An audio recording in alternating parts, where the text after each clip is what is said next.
La malédiction de Dieu sur les hérétiques. 1 Roi 15, versets 25 à 34. Nadab, fils de Jéroboam, régna sur Israël la seconde année d'Asa, roi de Juda. Il régna 2 ans sur Israël. Il fit ce qui est mal aux yeux de l'Éternel, et il marcha dans la voie de son père, se livrant au péché que son père avait fait commettre à Israël. Bécha, fils d'Achija de la maison d'Issachar, conspira contre lui, et Bécha le tua à Gibéton qui appartenait aux Philistins, pendant que Nadab et tout Israël assiégeaient Gibéton. Bécha le fait périr la 3e année d'Asa, roi de Juda, et il régna à sa place. Lorsqu'il fut roi, il frappa toute la maison de Jéroboam, il n'en laissa échapper personne, et il détruisit tout ce qui respirait, selon la parole que l'Éternel avait dite par son serviteur Achija de Silo, à cause des péchés que Jéroboam avait commis, et qu'il avait fait commettre à Israël, irritant ainsi l'Éternel, le Dieu d'Israël. Le reste des actions de Nadab et tout ce qu'il a fait, cela n'est-il pas écrit dans le livre des chroniques des rois d'Israël? Il y eut guerre entre Asa et Bécha, roi d'Israël, pendant toute leur vie. La 3e année d'Asa, roi de Juda, Bécha, fils d'Achija, régna sur tout Israël à Tirsta. Il régna 24 ans. Il fit ce qui est mal aux yeux de l'Éternel, et il marcha dans la voie de Jéroboam, se livrant au péché que Jéroboam avait fait commettre à Israël. Les hérétiques sont maudits pour les générations à venir. Le fils de Jéroboam s'appelait Nadab. Bien qu'il ait succédé au trône de son père pour régner sur Israël comme roi, il a été assassiné par l'un de ses serviteurs, et sa famille entière a été exterminée. Comme le roi Nadab était méchant aux yeux de Yahweh, et qu'il marchait sur la voie de son père Jéroboam, la malédiction de la mort a suivi chaque génération de la maison de Jéroboam. Alors que le roi Nadab, fils de Jéroboam, menait bataille dans un lieu nommé Gibéton, l'un de ses officiers, Baïcha, conspira contre lui pendant la guerre, le tua et devint roi à sa place. Quand Baïcha devint roi d'Israël, il frappa toute la maison de Jéroboam et tua tout le monde, ne laissant aucun survivant. Yahweh avait prophétisé cette destruction de la maison de Jéroboam par le prophète Achija, et cela s'est passé comme cela avait été prophétisé. La Bible montre que tout ce que Dieu a dit à ses rois par ses prophètes a été accompli comme prophétisé. Baïcha, qui avait conspiré contre le roi Nadab et l'avait tué, a transmis le trône à son fils, mais une fois encore, un officier nommé Zimri a comploté contre le nouveau roi et l'a tué, usurpant ainsi le trône d'Israël. Dieu avait dit qu'à cause des péchés de Jéroboam, il tuerait tout le monde dans la maison de Jéroboam. Comme le péché de Jéroboam avait provoqué la colère de Dieu, il avait promis qu'il tuerait tous ceux qui poursuivraient dans la foi de Jéroboam, et tout s'est accompli selon cette parole de Dieu. Il était difficile qu'un roi d'Israël vive une pleine vie après avoir accédé au trône. Presque tous les rois sont morts sur le champ de bataille ou ont été tués par des serviteurs infidèles. Une chose commune à tous ces rois est le fait qu'ils ont commis le même péché que Jéroboam et ont été mis à mort par Dieu. Quand le fils de Jéroboam devint roi, lui aussi a commis le même péché que son père devant Dieu. Il a adoré comme Dieu les veaux d'or dans lesquels son père croyait, et ayant ainsi provoqué la colère de Dieu, il a fini par être assassiné. Tout comme son père, il a péché en nommant des gens ordinaires sacrificateurs, faisant sacrificateur quiconque voulait le devenir. Par conséquent, il a souffert d'une mort maudite. Pour quasiment tous les rois du royaume du nord d'Israël, c'est invariablement par la trahison qu'ils sont devenus rois. Le roi Nadab a été tué par un homme nommé Baïcha, qui est mentionné dans le passage des Écritures d'aujourd'hui, et Baïcha a comploté contre son roi Nadab et l'a assassiné en un lieu nommé Gibéton. Alors que le roi Nadab était occupé à mener la bataille contre les troupes ennemies à Gibéton, Baïcha l'a tué et s'est fait lui-même roi d'Israël. Une fois que Baïcha a accédé au trône, il a tué tous les hommes dans la maison de Jéroboam et n'en a pas épargné un seul. Et après être devenu roi, Baïcha lui-même a aussi commis les mêmes péchés que Jéroboam. Une foi profondément erronée s'était transmise, et tout ceci était le résultat de la foi fallacieuse d'un homme. Tout comme un enfant hérite le sang de ses parents dans la chair, la foi d'un hérétique avait aussi été héritée par ses successeurs. Ici, nous devons garder à l'esprit que toute foi est transmise et héritée par quelqu'un, indépendamment du fait que ce soit la bonne foi ou non. Tout comme dans une dynastie un fils succède au trône de son père, la foi erronée continue aussi d'être transmise dans la succession de ceux qui la suivent. C'est pour cela que dans le royaume du nord d'Israël, les monarques commettaient les mêmes péchés que ceux qu'avait commis le roi Jéroboam. Puisqu'ils commettaient les mêmes péchés comme cela, Dieu les punissait en influençant le cœur de leurs officiers, mais quand ces traîtres devenaient rois, eux-mêmes commettaient de nouveau les mêmes péchés. Nous pouvons tirer une importante leçon de cela. La foi se transmet continuellement. Jusqu'où la foi corrompue du roi Jéroboam s'étend-elle ? Comme nous le savons très bien, il est certain de pouvoir dire que la foi corrompue du roi Jéroboam s'étend bien dans le christianisme d'aujourd'hui. C'est parce que le christianisme dans le monde entier sert maintenant des veaux d'or comme Dieu. La plupart d'entre vous connaissez probablement le roi Akab, peut-être le pire roi de toute l'histoire d'Israël. Le roi Akab du royaume du nord d'Israël avait hérité de la foi de Jéroboam, typiquement. Sa femme était Jézabel. Cette femme étrangère adorait des idoles à tel point en Israël, et elle avait un tel contrôle sur son mari le roi Akab, qu'elle contribua singulièrement à changer toute la nation d'Israël en une nation d'idolâtrie complètement païenne. Après que Jéroboam soit devenu roi sur le peuple du royaume du nord d'Israël, il a fait 2 veaux d'or et les a conduits à croire dans ces veaux comme Dieu Yahweh. En faisant cela, il est devenu le pionnier qui a conduit les Israélites à une foi corrompue, et cette foi fallacieuse de Jéroboam a continué tout au long du temps jusqu'au jour de Jésus-Christ. N'est-ce pas vraiment étonnant ? Jéroboam a été clairement puni par Dieu pour sa foi erronée, et donc comment était-il possible que sa foi continue de se transmettre ? Pourquoi le peuple d'Israël a-t-il répété les erreurs de Jéroboam encore et encore, et souffert par conséquent, alors qu'il savait très bien que cette foi était fausse ? Même si le trône du royaume du nord d'Israël continuait de passer de main en main, la foi de ces rois restait constamment la même. Indépendamment du fait que le trône soit transmis à son héritier légal ou à un officier méchant, tout roi héritait invariablement de la foi de Jéroboam. Les rois du royaume du nord d'Israël s'étaient faits eux-mêmes souverains sacrificateurs et avaient conduit le peuple à une foi fausse. C'est pour cela que le peuple d'Israël croyait selon l'ordre des rois, provoquant la colère de Yahweh en commettant le même péché que Jéroboam avait commis et ont fini par être détruits avec leur roi. En lisant le livre de 1 Roi, je pensais en moi-même « Les gens d'Israël et leur roi étaient si pathétiques !» Alors que la lignée royale continuait et que de nouveaux rois venaient et passaient, ils auraient dû réaliser combien leur roi prédécesseur était maudit pour avoir adoré les veaux d'or, comme leur Dieu, et avec cette prise de conscience, ils auraient dû revenir à la bonne voie et croire en Dieu correctement, mais ils ne se sont pas détournés de leur foi erronée. Je veux qu'aucun d'entre vous ne soit jamais comme ces gens. Quand le fils de Jéroboam est devenu roi, lui aussi a commis les mêmes péchés que son père en adorant les veaux d'or et des idoles, mais ce n'est pas seulement le fils de Jéroboam qui est tombé dans de tels péchés, mais son peuple entier croyait aussi comme lui et suivait ses voies. C'est à cause de la foi corrompue du roi Jéroboam que toute la nation d'Israël a été détruite.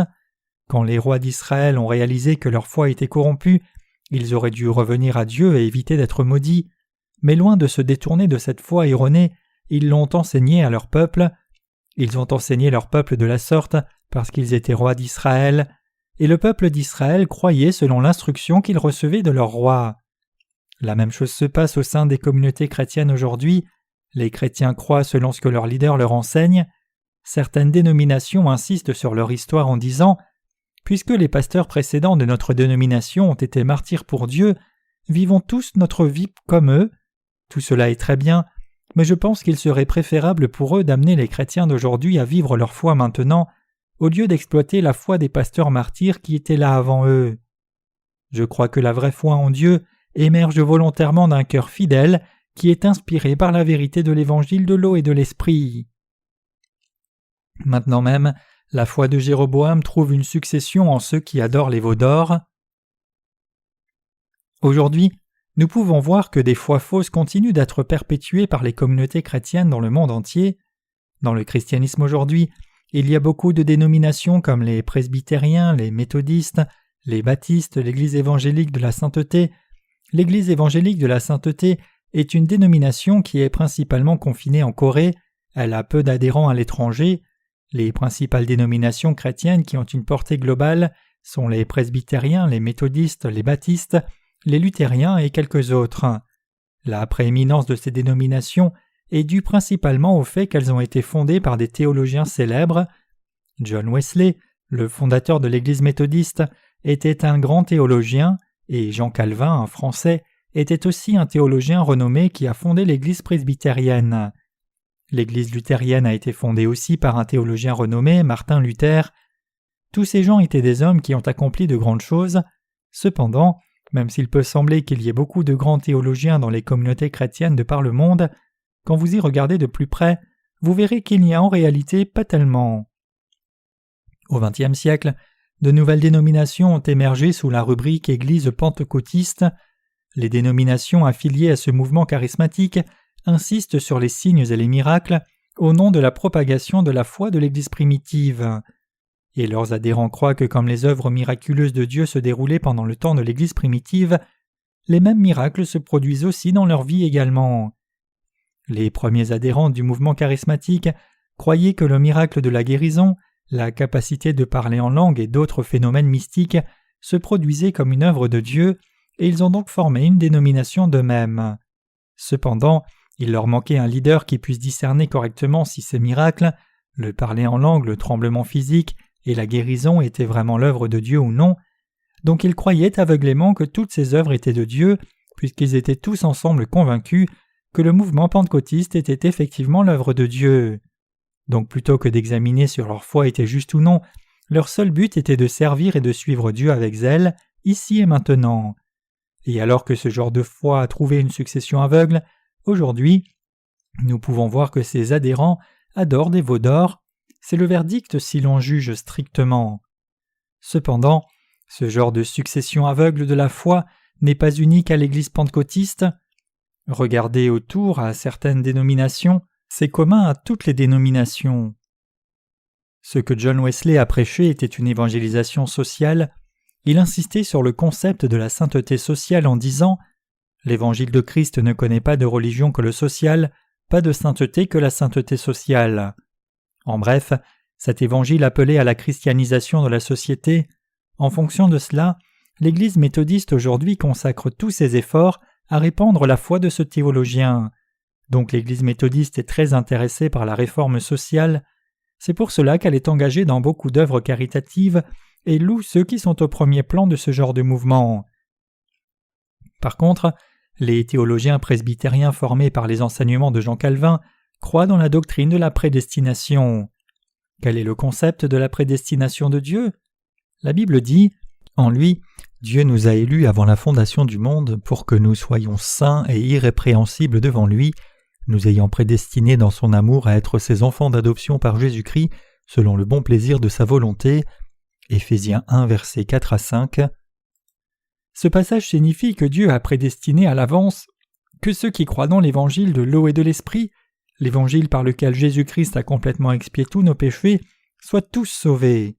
Cependant, la doctrine calviniste de la prédestination dit « Ceux qui sont prédestinés au salut croiront en Jésus comme leur sauveur inconditionnellement, mais ceux qui n'ont pas été prédestinés ne croiront pas quoi qu'il arrive. » Est-ce là la vraie prédestination de Dieu ? Jamais. Ce qui est pire, c'est que ceux qui suivent ces théologiens héritent toutes ces croyances. L'Église luthérienne a hérité de la foi de Luther, intacte, et cette foi continue de se transmettre. Donc si le premier fondateur d'une dénomination croit à tort, sa foi se transmet constamment, et tous ceux qui suivent ses traces sont automatiquement maudits. C'est pour cela qu'il est si important d'être dans la bonne file, même quand il s'agit de croire en Dieu. J'ai eu des temps difficiles en essayant de comprendre comment le peuple d'Israël a pu continuer à perpétuer la foi de Jéroboam pendant des milliers d'années. Auparavant, quand je lisais l'Ancien Testament, je pensais seulement que c'était à cause de leurs péchés que les Israélites avaient été en captivité à Babylone pendant 70 ans, mais par la suite, j'ai fini par réaliser que toute cette souffrance était due au fait que le peuple d'Israël s'était attaché à la foi de Jéroboam devant Dieu. Tout ce que les Israélites avaient à faire, c'est de se détourner de la foi fallacieuse du roi Jéroboam, qui était perpétuée par leur roi et ancêtre, mais ils ont manqué de le faire et ils ont continué de suivre la foi de Jéroboam. Les gens d'Israël croyaient que s'ils s'inclinaient devant une image d'Astarté, la déesse de la fertilité, leurs descendants allaient prospérer. Ils adoraient Astarté comme si c'était Dieu, espérant qu'ils auraient beaucoup d'enfants, deviendraient riches et vivraient une vie longue et en bonne santé, le tout en des termes charnels. Ils adoraient aussi Baal, croyant qu'ils prospéreraient dans la chair. Alors que ceux qui suivaient la foi du roi Jéroboam adoraient aussi Dieu, ils adoraient en même temps des idoles, s'inclinant devant elles et croyant en elles. N'est-ce pas ce pourquoi le prophète Ésaïe et beaucoup d'autres prophètes de l'Ancien Testament ont repris le peuple d'Israël et ses rois? Même si on reprochait à ces rois leurs péchés, ils n'écoutaient pas les paroles des prophètes de Dieu, et c'est pour cela qu'à la fin, Dieu a permis une répétition de corps d'État et que ces rois soient tués.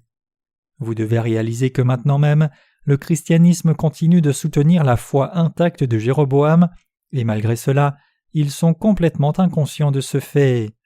Même aujourd'hui, alors que le christianisme épouse de fausses doctrines, ces croyances erronées sont suivies aveuglément et acceptées par les pécheurs chrétiens.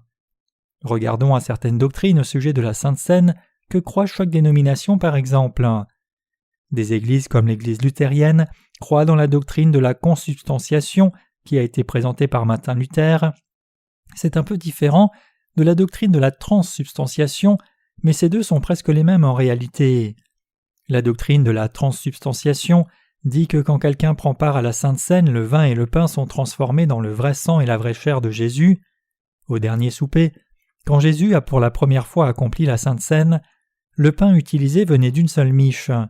Jésus a rompu cette grande miche de pain et en a donné des morceaux à ses disciples en leur disant « Prenez et mangez ce pain car c'est ma chair ». Et quand Jésus a partagé le vin avec ses disciples, il leur a dit « Prenez cette coupe et buvez-en, car c'est mon sang que je verse pour beaucoup. » Pourquoi a-t-il établi ce sacrement pour qu'il le garde à perpétuité? La nuit où il fut arrêté pour être crucifié, il prit du pain en rendant grâce à Dieu, le rompit et dit « Ceci est mon corps qui est rompu pour vous, faites ceci en mémoire de moi. » De même, après avoir soupé, il prit la coupe et dit « Cette coupe est la nouvelle alliance en mon sang, faites ceci en mémoire de moi toutes les fois que vous en boirez. » 1 Corinthiens 11, versets 24 à 25. Il est clair que Jésus a donné ce sacrement pour que nous nous rappelions de son œuvre de salut. Dans la Sainte Seine, le pain représente le baptême que Jésus a reçu pour prendre sur lui tous les péchés du monde une fois pour toutes, alors que le vin représente le fait que le sang qu'il a versé à la croix a effacé tous nos péchés. Par contre, la doctrine de la transsubstantiation clame que lorsqu'un prêtre catholique consacre le pain et le vin de la Sainte Seine en priant « Agneau de Dieu qui ôte le péché du monde, priez pour nous », ce pain et ce vin sont transformés dans la véritable chair et dans le sang de Jésus. En d'autres termes, la doctrine soutient que lorsqu'un prêtre prie comme cela, le pain et le vin sont réellement transformés en corps vivant de Jésus et son sang, et donc quiconque mange ce pain mange le corps de Jésus, et quiconque boit le vin boit le sang de Jésus. C'est l'essence de la doctrine de la transsubstantiation épousée par l'Église catholique. Quand Luther s'est séparé de l'Église catholique avec la Réforme, il a amené avec lui presque la même doctrine mais avec un nom différent, appelé la consubstantiation. Cette doctrine dit que la substance du pain et du corps de Jésus-Christ coexistent quand le pasteur prend le pain et rend grâce à Dieu. Luther lui-même distribuait la communion aussi fréquemment que les catholiques à chaque culte. Luther, qui était un moine et théologien dans l'Église catholique, a amené certaines de ses doctrines et rituels avec lui quand il s'en est séparé, et cette foi continue d'être suivie, intacte, par l'Église luthérienne. Comme autre exemple, la croyance catholique dans le baptême des enfants est restée intacte. C'est ainsi que les croyances des fondateurs de communautés chrétiennes ont trouvé dans chaque chrétien une succession aveugle. Ces croyances cependant sont toutes fausses quand on y réfléchit avec la parole de Dieu. Pour prendre part à la Sainte Seine par la foi, nous devons croire dans l'évangile de l'eau et de l'esprit, et c'est alors seulement que nous pouvons vraiment prendre part à ce sacrement par la foi. Le seul fait que des parents croient dans l'évangile de l'eau et de l'esprit ne signifie pas que leurs enfants seront automatiquement sauvés. Il n'est pas non plus vrai que parce que quelqu'un a été baptisé dans la forme, qu'il est réellement sauvé de ses péchés. Plutôt, l'on doit connaître et croire dans l'évangile de l'eau et de l'esprit, réalisant pourquoi Jésus a été baptisé au Jourdain par Jean-Baptiste et pourquoi il a versé son sang et est mort à la croix. Pour ce faire, l'on doit d'abord connaître la nature fondamentale de l'humanité et atteindre une compréhension concrète et correcte de ses péchés. Nous devons prêcher la vérité authentique à tout le monde, proclamant notre foi dans l'évangile de l'eau et de l'esprit à tous. Cependant, Comme des croyances doctrinales et dogmatiques erronées ont été transmises de génération en génération, le christianisme d'aujourd'hui est devenu une religion du monde. La colonne vertébrale de l'Église presbytérienne est formée par les 5 points du calvinisme établis par le dénommé Calvin. La doctrine de la prédestination est représentative de ces 5 points du calvinisme. Cette doctrine clame que Dieu a aimé certaines personnes et a décidé de les sauver du péché avant même la fondation du monde, alors que d'autres personnes n'ont pas été choisies. Donc ceux qui ont été destinés à être sauvés, Dieu les a déjà sauvés en Jésus-Christ. Les adhérents à cette doctrine disent donc que des gens étaient déjà prédestinés à être sauvés, et donc ceux qui ont été prédestinés et choisis par Dieu seront sauvés et iront au ciel en croyant en Jésus, tandis que ceux qui ne sont pas aimés de Dieu et ont été prédestinés à ne pas être sauvés seront rejetés. De telles croyances doctrinales ont continué d'être transmises dans le christianisme. C'est ainsi que la foi des réformateurs religieux a été gardée intacte jusqu'à ce jour. La question alors est de savoir si ces réformateurs religieux savaient ce qu'est l'évangile de l'eau et de l'esprit à ce moment-là. Si les réformateurs religieux ne connaissaient pas l'évangile de l'eau et de l'esprit et n'ont prêché qu'un demi-évangile, alors les chrétiens d'aujourd'hui qui ont hérité de leur foi sont inévitablement liés à croire dans le même demi-évangile. N'est-ce pas une terrible conséquence ? Réalisez-vous que suivre un demi-évangile, c'est suivre les péchés que Jéroboam a commis dans le temps de l'Ancien Testament ? Comment en est-on arrivé à un résultat si tragique ? La foi d'Abraham n'a-t-elle pas été transmise au peuple d'Israël continuellement ? D'Abraham vinrent Isaac et Jacob, et la nation d'Israël a été formée par les 12 fils de Jacob. Ils ont gardé la foi de leurs ancêtres, même quand ils ont souffert de terribles tribulations. Les prophètes dirigeaient Israël jusqu'au temps de Samuel. Après la mort de Samuel, ses fils ont été jugés indignes. 1 Samuel 8, verset 3. Et le peuple d'Israël demanda à Dieu d'établir un roi sur eux. Donc Dieu institua une monarchie pour Israël, et son premier roi fut Saül. Cependant, Dieu ne trouva pas son plaisir dans un homme comme Saül. Dieu voulait quelqu'un comme David. Donc Dieu fit David roi, et à ce moment-là, la théocratie a été courtement restaurée. Une fois qu'il a accédé au trône, David a régné sur Israël avec sagesse, a établi la maison d'Aaron comme la maison du souverain sacrificateur, et établi la séparation des sacrificateurs. Ayant ainsi établi correctement l'ordre spirituel, David transmit le trône à Salomon. Cependant, la tragédie commença une fois que Salomon accéda au trône. Après avoir accédé au trône, Salomon prit des femmes étrangères pour lui, et donc sa foi s'est complètement ébranlée. Des idoles étrangères furent introduites en Israël sans limite durant son règne. Des sanctuaires dédiés à des dieux étrangers apparurent dans tout Israël. Donc le peuple d'Israël se mit à s'incliner devant les idoles. Après la mort de Salomon, son fils Roboam devint roi, mais le roi Roboam adora aussi les idoles tout comme Salomon. Puisque son père le roi Salomon avait commis tant de péchés durant le règne de Roboam, Dieu arracha 10 tribus et les donna à un homme nommé Jéroboam, l'amenant à régner sur un nouveau royaume. Mais que fit Jéroboam après être devenu le premier roi du royaume du Nord ? Pour protéger son trône, il monta un plan méchant destiné à calmer sa crainte que le peuple d'Israël ne retourne vers le roi Roboam dans le royaume du Sud. Il fit 2 veaux d'or et les plaça à Béthel et à Dan, puis il amena son peuple à les adorer. Il changea la date du jour de l'expiation pour le 15e jour du 8e mois au lieu du 10e jour du 7e mois, et il fit aussi de gens ordinaires qui n'étaient pas des descendants de Lévi, des sacrificateurs. Les gens d'Israël finirent par remplacer Dieu Yahweh par des veaux d'or. Ce péché horrible d'idolâtrie fut pleinement perpétué par les rois successifs d'Israël et reproduit par le peuple d'Israël. Ils avaient tous reproduit la foi de Jéroboam. C'est pour cela que si les leaders dévient, il est automatique que les gens qui les suivent dévient aussi, pour périr corps et esprit. Même si le peuple d'Israël essayait d'être fidèle à Dieu, ils ne pouvaient pas changer leur foi erronée par leur propre force. En ce temps présent, ceux qui croient dans l'évangile de l'eau et de l'esprit comme nous sont capables de dire que tout évangile en dehors de cet évangile de l'eau et de l'esprit est un faux évangile, parce qu'ils peuvent discerner la fausse foi de la foi vraie. Mais durant le règne de Jéroboam, il était inévitable pour les Israélites de se confier dans les paroles de leur leader et de le suivre, car ils étaient aveugles spirituellement. C'est pour cela que le peuple d'Israël s'est mis à servir les idoles. Puisque le roi Jéroboam avait dérouté son peuple pour qu'il croie faussement en Dieu et se détourne, les Israélites ne pouvaient pas faire autrement que de croire de façon erronée. Et puisque les rois qui se succédaient et le peuple d'Israël continuaient à croire comme cela, ils continuaient à être maudits aussi. Même à cette époque et en ce temps, presque tous les chrétiens croient de façon erronée selon les doctrines de leur propre dénomination. Aujourd'hui, la même chose se passe aussi pour les chrétiens dans le monde entier. Il y a une comédienne en Corée qui a récemment fait beaucoup rire, apparaissant dans un programme de comédie à la télévision, comme la tête d'une secte imaginaire religieuse qui adorait l'obésité. Sa comédie est particulièrement hilarante, et bien que je ne sois pas très bon pour l'imiter, j'essayerai ici. Elle commence sa blague lorsqu'elle entre sur scène de cette façon. « Éloignez-vous de moi, vous tous qui êtes minces, l'ère des gros vient bientôt. Mangez, même si votre commencement était mince, votre fin sera abondamment grasse.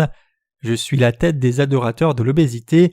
Mon nom est Chalbirfendra, le sauveur des minces de ce monde. » Puis elle chante un slogan des adorateurs de l'obésité comme cela. « Donnez naissance naturellement, donnez le lait maternel, donnez naissance naturellement, allaitez. » Elle commence ensuite son sermon en disant « Ô maigre pécheur, aujourd'hui je vais te bénir, mange, repens-toi et mange. Ô vous la grosse assise à côté d'elle, vous êtes déjà bénie. Mais pour ceux qui n'ont pas encore été bénis, je prêche encore une fois la parole aujourd'hui. Le passage sacré d'aujourd'hui vient du livre de la gloutonnerie.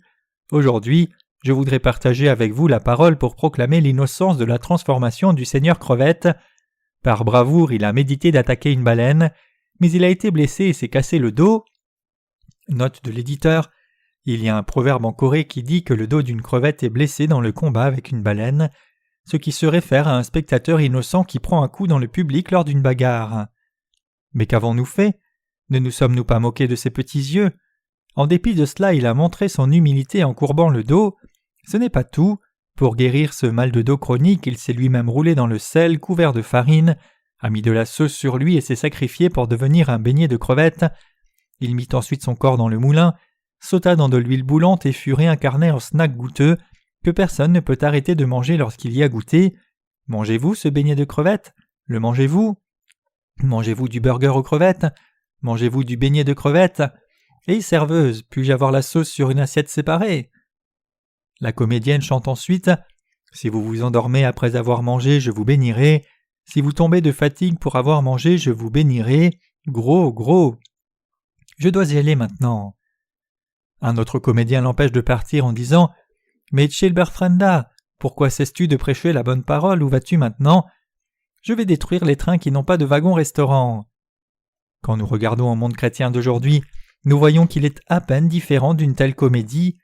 Même si les chrétiens savent que Jésus a été crucifié pour expier les péchés de l'humanité, ils ne savent pas qu'il a sauvé parfaitement tous les gens du monde entier de leurs péchés et en a fait des enfants de Dieu. Ils croient au Seigneur vaguement, sans même réaliser qu'il nous a effectivement rendus libres de tout péché, même dans notre conscience. En dépit du fait qu'il y ait beaucoup de dénominations chrétiennes qui professent croire en Jésus comme leur sauveur, la plupart du temps, l'évangile qu'elles prêchent ne met foi qu'en le sacrifice de Jésus par le sang versé à la croix. C'est pour cela que leur foi est essentiellement congruente l'une avec l'autre, en dépit de leurs différences de dénomination. Leur foi commune, c'est que Jésus les aime et qu'il a été crucifié pour les sauver des péchés du monde. Leur proclamation, c'est qu'à cause du sang de Jésus sacrifié, ils ont été sauvés. En dépit de cette déclaration, leurs péchés restent intacts dans leur cœur. Si leur cœur reste pécheur même s'ils croient en Jésus, cela ne signifie-t-il pas que leur foi est fausse? À quel point est-ce ridicule? À quel point est-ce absurde qu'il y ait encore des péchés dans leur cœur, en dépit de leur déclaration que Jésus les a sauvés en étant crucifié et se sacrifiant lui-même? Le christianisme d'aujourd'hui est devenu une religion du monde risible qui n'est pas différente de la comédie que je viens de mentionner plus haut. La comédienne dont j'ai parlé a probablement fréquenté des églises auparavant. Il semble que ce soit pour cela qu'elle parodie le discours familier des prédicateurs pour susciter le rire. La semaine dernière, elle a commencé son sermon comique comme ceci. Aujourd'hui, je voudrais partager les paroles de la première épître de la crevette, chapitre tant et verset tant. Le Seigneur crevette s'est sacrifié lui-même en sautant dans la casserole pour sauver les maigres. Il était si humble qu'il ne s'est jamais tenu face aux petits. Qu'en est-il de nous? Sommes-nous humbles devant lui? Non, plutôt que de nous abaisser, nous nous sommes moqués de lui qui s'est sacrifié pour nous. N'est-ce pas une parodie de la foi chrétienne, selon laquelle Jésus nous a sauvés du péché en se sacrifiant lui-même sur la terre par amour pour nous? Ce dont nous devons nous assurer avant de poursuivre, c'est que même si les chrétiens dans le monde entier croient en Jésus comme leur sauveur, leur péché reste intact dans leur cœur. En d'autres termes, les chrétiens d'aujourd'hui ont toujours des péchés dans leur cœur. Ceci implique que le christianisme est devenu une religion mondaine. La religion est un produit de la fabrication de l'humanité elle-même. Les chrétiens qui croient en Jésus seulement comme une question de religion pensent à son ministère sur la terre en leurs propres termes humains, et ils croient seulement dans ce qu'ils peuvent comprendre. Même si Jésus est venu sur la terre pour sauver les pécheurs, beaucoup de chrétiens renient même ceci. C'est si ridicule, c'est si hilarant que j'ai l'impression que je suis en train de regarder une comédie. Comment peuvent-ils faire rire les gens à tel point? Les leaders chrétiens d'aujourd'hui sont si forts pour faire rire les gens. Quand ils disent à l'assemblée « Recevez la bénédiction de Dieu », leurs adeptes crient aveuglément « Alléluia, Amen, je crois ».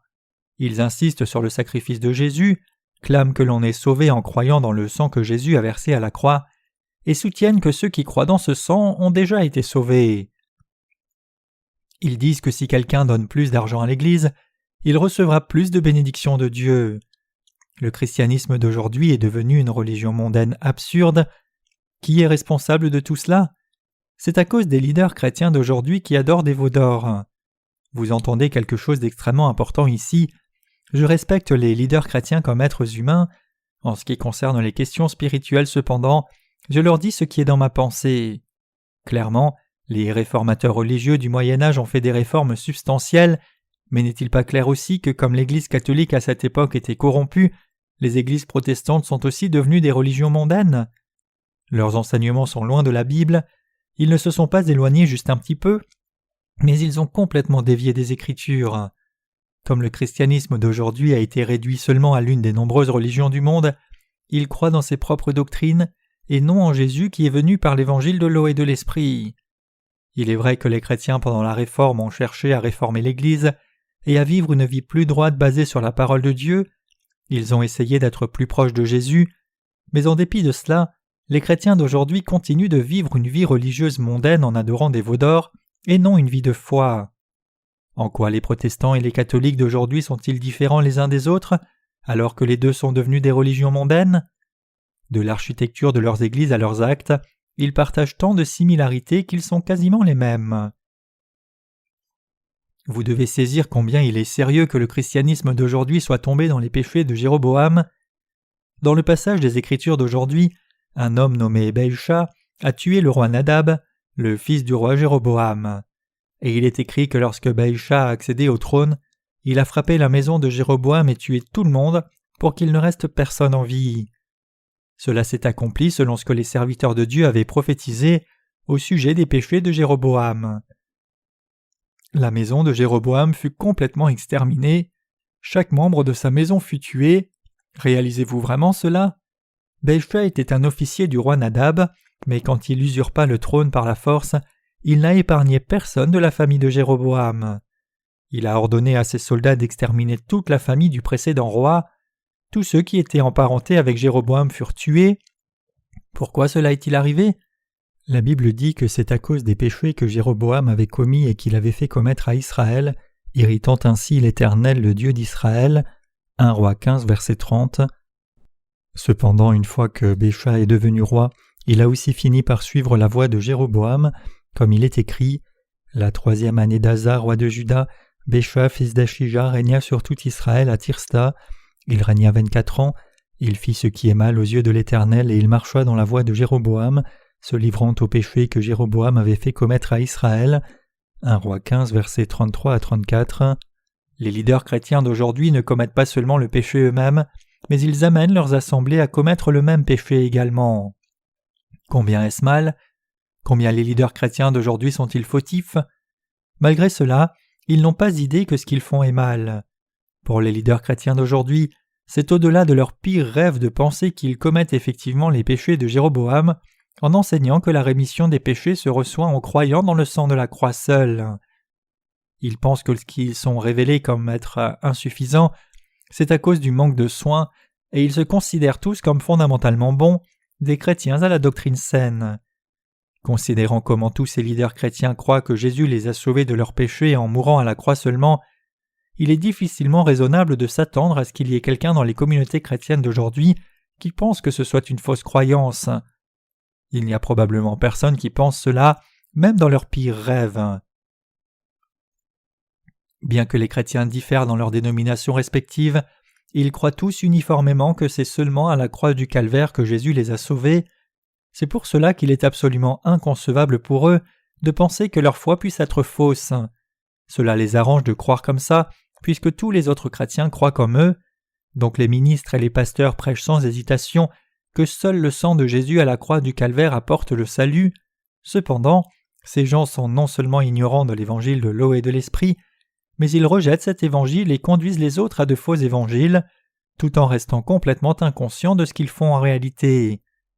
Aucun d'entre eux ne pense probablement qu'encerner de telles faussetés constitue le péché que Jéroboam a commis contre Dieu. Mais que dit la Bible ? Elle dit que Jéroboam n'a pas seulement péché lui-même, mais qu'il a aussi amené son peuple à pécher et qu'il a finalement été détruit à cause de cela. Ce message est souligné à répétition dans l'Ancien Testament en partant du livre de 1 Roi et jusqu'au livre de Malachie. N'est-ce pas une chose terrible ? La plupart des chrétiens aujourd'hui pensent que leur foi en Jésus est correcte. Ceux qui prêchent seulement le sang de la croix, conscients du sacrifice de Jésus, jeûnent souvent dans la prière et font des services volontaires dans des œuvres caritatives. Ils se considèrent probablement comme de bons chrétiens pour avoir pratiqué l'amour de Jésus non seulement en parole, mais aussi dans leur vie, et ils ne pensent pas qu'il y ait quoi que ce soit de mal dans la foi de leurs prédécesseurs.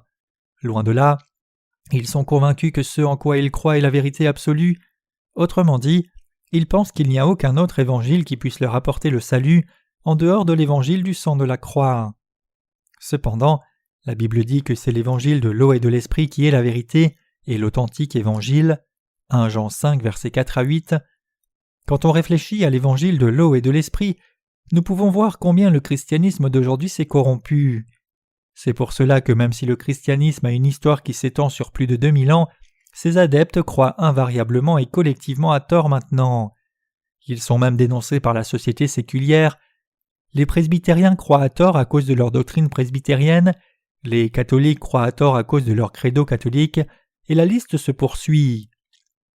Toute communauté chrétienne a dévié loin de la vraie parole de la Bible à cause de ces doctrines erronées. Sa foi est complètement et fondamentalement différente de la foi dans l'évangile de l'eau et de l'esprit. L'évangile de l'eau et de l'esprit parle-t-il seulement du sang de la croix ? Non, l'évangile de l'eau et de l'esprit proclame que lorsque le Seigneur est venu sur la terre, il a pris sur lui tous nos péchés par le baptême qu'il a reçu de Jean-Baptiste, les a apportés à la croix, fut condamné à mort pour prendre le jugement de tous ses péchés, et est ressuscité d'entre les morts, et est ainsi devenu notre Sauveur.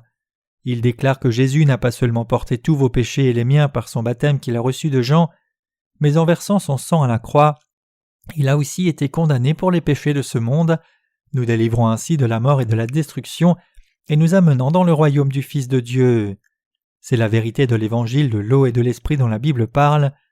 Aujourd'hui, les croyants dans l'évangile de l'eau et de l'esprit sont les gens bénis de ce temps de la fin, qui ont reçu la grâce du salut de Dieu. Le christianisme d'aujourd'hui a une histoire longue mais troublée, même s'il se prévaut maintenant d'une histoire qui s'étend sur plus de 2000 ans, avec l'édit de Milan promulgué par un empereur romain en 313 après Jésus-Christ, il est entré dans la période sombre pour plus de 1000 ans sous le règne de l'Église catholique. Et alors que le protestantisme a émergé avec le mouvement de la Réforme au XVIe siècle, même après cela, les doctrines chrétiennes sont toujours restées complètement hors piste vis-à-vis de la justice de Dieu. Le christianisme d'aujourd'hui ne connaît et ne croit rien au sujet de l'évangile de l'eau et de l'esprit. Il ne peut pas être dit non plus que ceux qui mènent leur vie de foi dans différentes églises protestantes nées de la Réforme ont été complètement libérés de la foi catholique. Tout ce qu'ils ont fait, c'est quitter l'Église catholique. En dehors de cela, ils croient toujours en vain, car ils continuent d'adhérer à leur doctrine erronée selon laquelle le salut s'obtient seulement en croyant dans le sang de la croix seule, au lieu de croire dans l'évangile de l'eau et de l'esprit. Le problème, en d'autres termes, c'est qu'ils ne connaissent que le sang de la croix et ne croient pas que Jésus a pris sur lui tous leurs péchés une fois pour toutes en étant baptisé par Jean-Baptiste. et leurs leaders ne croient pas en l'évangile de l'eau et de l'esprit ni ne le prêchent.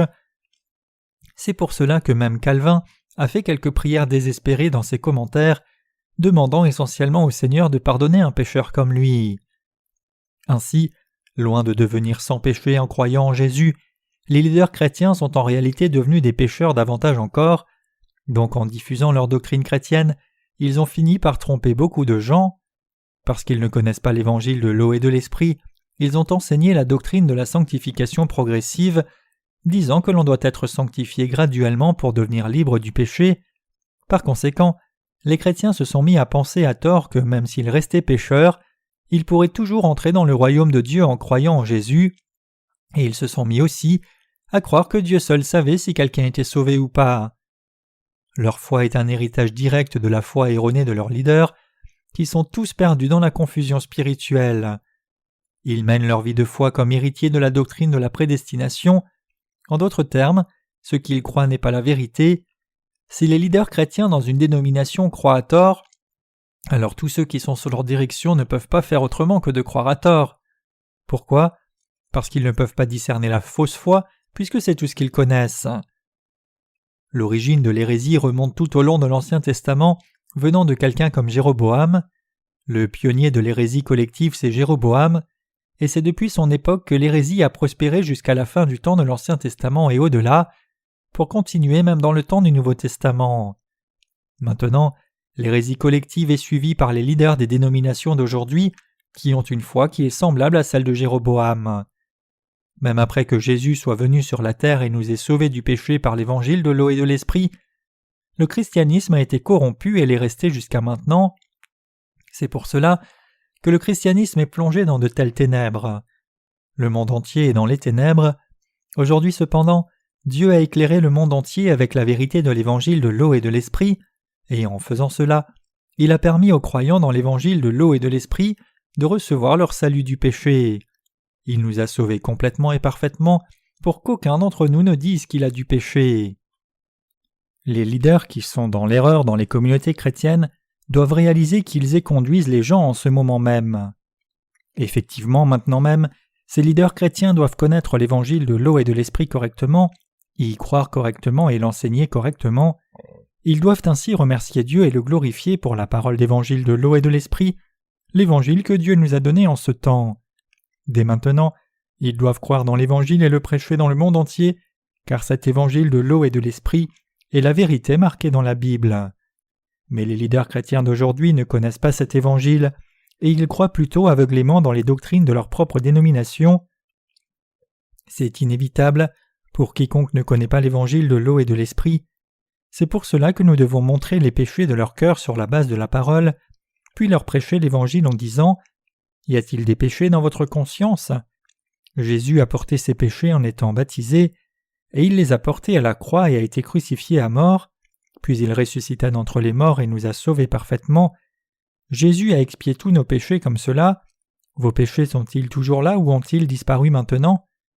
De cette façon, les leaders chrétiens de partout doivent recevoir le salut, avoir la vraie foi, devenir des ouvriers qui travaillent pour le royaume de Dieu, vivre pour l'Évangile et devenir les moissonneurs de Dieu dans ces derniers jours. Si vous étudiez la théologie superficiellement sans saisir pleinement l'histoire du christianisme, vous finirez par devenir un hérétique. Chacun doit atteindre la juste compréhension de l'évangile de l'eau et de l'esprit, la vérité du christianisme. Bien que beaucoup de chrétiens croient que seul l'évangile du sang versé à la croix du calvaire est l'évangile authentique, en réalité, c'est l'évangile de l'eau et de l'esprit qui est le seul véritable évangile. La Bible témoigne que seul l'évangile de l'eau et de l'esprit est la vérité. Comme elle le dit, c'est un antitype qui nous sauve maintenant, le baptême, qui n'est pas la purification des souillures de la chair, mais l'engagement d'une bonne conscience envers Dieu par la résurrection de Jésus-Christ. 1 Pierre 3, verset 21. Ce passage signifie que Jésus nous a sauvés de tous nos péchés une fois pour toutes, en venant sur la terre étant baptisé, mourant à la croix et ressuscitant d'entre les morts, pour que nous soyons capables d'effacer tous nos péchés de notre conscience et répondre à l'appel de Dieu. C'est ainsi que croyaient les apôtres. La Bible montre aussi clairement que Jésus nous a sauvés par l'eau, le sang et l'esprit. 1 Jean 5, versets 3 à 8. Jésus lui-même a dit Si quelqu'un ne naît de nouveau d'eau et d'esprit, il ne peut voir le royaume de Dieu. Jean 3, versets 2 à 7. Le fait que nous devions naître de nouveau d'eau et d'esprit signifie que nous sommes sauvés de nos péchés seulement si nous croyons que Jésus a pris tous les péchés du monde par le baptême qu'il a reçu de Jean-Baptiste, est mort à la croix, est ressuscité d'entre les morts et nous a ainsi sauvés. C'est alors seulement que nous pouvons devenir enfants de Dieu et ses ouvriers, jouir de la vie éternelle dans le monde à venir et prendre part à toute la splendeur et la gloire de Dieu. C'est parce que les gens ne connaissent pas la vérité de l'évangile de l'eau et de l'esprit qu'ils suivent seulement les doctrines enseignées par leur dénomination. Pour apprendre l'évangile de l'eau et de l'esprit, l'on doit étudier la Bible et apprendre de ceux qui ont compris l'évangile en premier. Pour ouvrir vos yeux spirituels, vous devez étudier la Bible et devez apprendre de ceux qui ont cru dans l'évangile de l'eau et de l'esprit et sont nés de nouveau avant vous. Je sais fermement que toute la Bible, Ancien et Nouveau Testament, parle de l'évangile de l'eau et de l'esprit. C'est quelque chose que Dieu m'a enseigné. Nous devrions examiner l'histoire du christianisme pour voir quand la foi dans l'évangile de l'eau et de l'esprit a été corrompue et si la foi des chrétiens d'aujourd'hui est effectivement correcte ou non. S'ils connaissent et croient maintenant l'évangile de l'eau et de l'esprit correctement, alors ils devraient remercier leurs prédécesseurs dans la foi, sinon ils doivent croire dans cet évangile maintenant même avant qu'il ne soit trop tard. Les leaders chrétiens doivent effectivement être des gens de foi, possédant la même foi qu'Abraham. Notre connaissance présente de l'évangile de l'eau et de l'esprit est-elle venue en apprenant des théologiens? Non, certainement pas. Loin de là, ils croient actuellement dans un autre évangile qui est différent de l'évangile de l'eau et de l'esprit. Si les chrétiens d'aujourd'hui avaient au moins évité d'hériter la foi des réformateurs religieux, ils pourraient avoir l'occasion d'apprendre l'évangile de l'eau et de l'esprit de nouveau. Au temps de la Réforme, il était inévitable que les réformateurs religieux amènent des réformes dans l'Église. L'Église catholique du Moyen Âge était engagée dans une routine avec le but de voler l'argent des gens et de confisquer leurs propriétés en les contaminant d'hérésie. Elle accusait et tuait des gens jugés hérétiques. Par exemple, s'il y avait une femme riche que l'Église considérait comme traître, elle était accusée de sorcellerie et d'adoration des démons dans le seul but de confisquer ses propriétés. Une cour ecclésiastique, appelée l'Inquisition, était assemblée pour cela, afin de l'accuser et la condamner à mort pour hérésie. La cour trouvait alors 2 faux témoins pour commettre le parjure en sa faveur, témoignant faussement « Cette femme a maudit Dieu Yahweh, elle a dit que Jésus n'est pas Dieu ni le Fils de Dieu. » Cette femme était alors torturée jusqu'à ce qu'elle soit forcée de confesser et finalement exécutée. Les méthodes de torture étaient si haineuses et brutales, du fait de tirer la langue à l'excès aux coups et coupures, qu'elle n'avait pas d'autre choix que de confesser. Elle était ensuite tuée au nom de l'Église, et toutes ses propriétés étaient confisquées. Voilà ce dont il était question. C'est ainsi que l'Église catholique a accumulé des richesses pendant le Moyen Âge. Bien sûr, l'Église catholique n'est plus engagée dans ce genre de pratique maintenant, mais elle a commis ces actes horribles par le passé. Pendant 1000 ans, son histoire à l'époque du Moyen Âge était marquée par de telles atrocités. Toutes ces choses sont familières à quiconque a étudié l'histoire de l'Église, mais pour beaucoup de gens, leur connaissance de la Réforme est superficielle. Les réformateurs ont aussi commis des cruautés comme ce qu'avaient fait les autorités catholiques. En d'autres termes, peu de personnes connaissent vraiment la brutalité de l'Église catholique qui a été répétée par certains réformateurs protestants. Par exemple, Jean Calvin, un réformateur français, tenait la divinité de Jésus comme un élément doctrinal indispensable, mais il y avait des personnes qui reniaient la divinité de Jésus. Donc tout comme l'Église catholique romaine, Calvin a aussi assemblé des cours religieuses pour les persécuter, les condamnant comme hérétiques et les brûlant vifs. En ce temps-là, les leaders religieux avaient un tel pouvoir. Mais avons-nous maintenant l'autorité de brûler des gens pour motif d'hérésie? Non, nous n'avons pas cette autorité. Nous essayons seulement de détourner les chrétiens d'aujourd'hui de leur foi fallacieuse, puisqu'ils croient dans un autre évangile, au lieu de l'évangile de l'eau et de l'esprit. Nous n'avons pas le droit de les brûler pour cela, ni de les frapper à mort pour hérésie. Mais avant et pendant la Réforme, beaucoup de leaders religieux et beaucoup d'autres usaient d'un tel pouvoir. Aujourd'hui, bien sûr, c'est impensable puisque nous vivons sous une loi séculière, mais c'était commun en ces temps anciens. Cependant, les héritiers de la Réforme aujourd'hui, qui enseignent la foi des réformateurs religieux comme la vraie foi, rejettent aveuglément ceux dont les croyances sont différentes de leurs, comme des hérétiques. Il y a longtemps, Les presbytériens accusaient les méthodistes d'hérésie, les méthodistes dénonçaient les presbytériens comme des hérétiques, et tous les deux condamnaient l'Église du plein évangile comme une hérésie. Chaque dénomination accuse l'autre d'hérésie. En tout cas, c'était le cas en Corée. Mais que se passe-t-il aujourd'hui? Comme l'Église du plein évangile, qui est une dénomination pentecôtiste, grandit rapidement et devient très influente, personne n'ose plus la condamner comme une hérésie. Toutes ces dénominations se reconnaissent maintenant les unes les autres comme orthodoxes et sont en communion les unes avec les autres.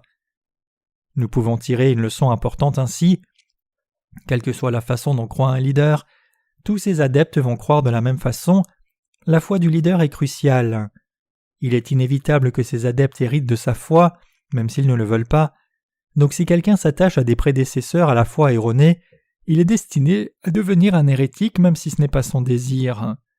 Maintenant même, le christianisme dans le monde entier est devenu une hérésie collective, donc nous savons tous très bien que c'est notre appel de ramener ces gens au bon endroit. C'est pour cela que nous prêchons l'évangile de l'eau et de l'esprit, et c'est pour cela que j'utilise maintenant l'exemple de Jéroboam pour expliquer l'hérésie en détail. Parfois, nous aimerions pouvoir simplement dire clairement à ces pécheurs chrétiens « Vous ne devriez pas croire comme cela, vous êtes un hérétique », mais avec ce genre d'approche, nous ne pourrons jamais changer leur cœur. Quand quelqu'un est complètement conditionné par des pensées erronées, il est difficile de changer cela juste en lui disant tout d'un coup. Nous pouvons changer la pensée de ces gens seulement si nous leur expliquons pas à pas, sur la base de la parole, ce qui est exactement erroné dans leurs croyances. C'est ainsi qu'ils croient dans la parole correctement et sont transformés pour atteindre leur salut. Maintenant même, beaucoup de gens reçoivent la rémission de leurs péchés par nos livres, alors que quelques personnes reçoivent la rémission de leurs péchés après avoir lu juste 2 de nos livres. Pour la plupart des gens, il faut 5 ou 6 livres avant qu'ils ne soient purifiés de tous leurs péchés. Ce qui est frustrant, c'est que même si nous publions maintenant nos séries sur la croissance spirituelle, à cause de contraintes financières, nous nous trouvons incapables de les partager avec autant de croyants dans l'Évangile que nous le voudrions. Heureusement cependant, nos livres continuent d'être traduits et chargés au format électronique, et beaucoup les ont téléchargés. Réalisant combien de gens aujourd'hui sont tombés dans l'hérésie collective, nous devons tous saisir que c'est notre appel de prier pour eux et de les sauver, et nous devrions tous vivre nos vies dans ce but. La raison pour laquelle nous devons prier est simple, parce que Dieu écoute nos prières. Puisque Dieu entend nos prières, si nous prions assez, alors Dieu agira certainement et répondra à nos prières. De sérieuses tensions se sont élevées au sujet du programme nucléaire de la Corée du Nord, mais le ministre de l'unification de la Corée du Sud, Chung Dong-young, est revenu de son dernier voyage en Corée du Nord, avec un certain succès, ayant trouvé un accord avec le dirigeant Kim Jong-il pour favoriser des échanges coopératifs étendus entre les deux pays. Nous avons prié intensément au sujet du programme nucléaire de la Corée du Nord, et il semble que Dieu touche le cœur de Kim pour résoudre la question et éviter que la guerre n'éclate dans la péninsule coréenne. Je remercie Dieu pour cela. De même, nous devons toujours prier Dieu de sauver ceux qui sont pris dans l'hérésie collective.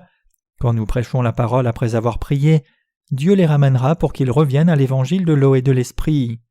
Jusqu'à présent, des gens sont revenus un à un, et nous sommes reconnaissants pour cela, mais maintenant dans ces temps de déclin, il est possible que des dénominations entières reviennent d'un coup. Je crois que le jour vient où l'œuvre de l'Évangile se manifestera dans la vie de tous ces chrétiens pour les faire revenir au véritable Évangile, en nous disant combien ils étaient ignorants tout ce temps et comment ils ont maintenant trouvé l'authentique vérité par nos livres. Prions donc pour tous ceux qui sont pris dans l'hérésie collective maintenant et continuons d'accomplir notre travail de salut pour tous les délivrer.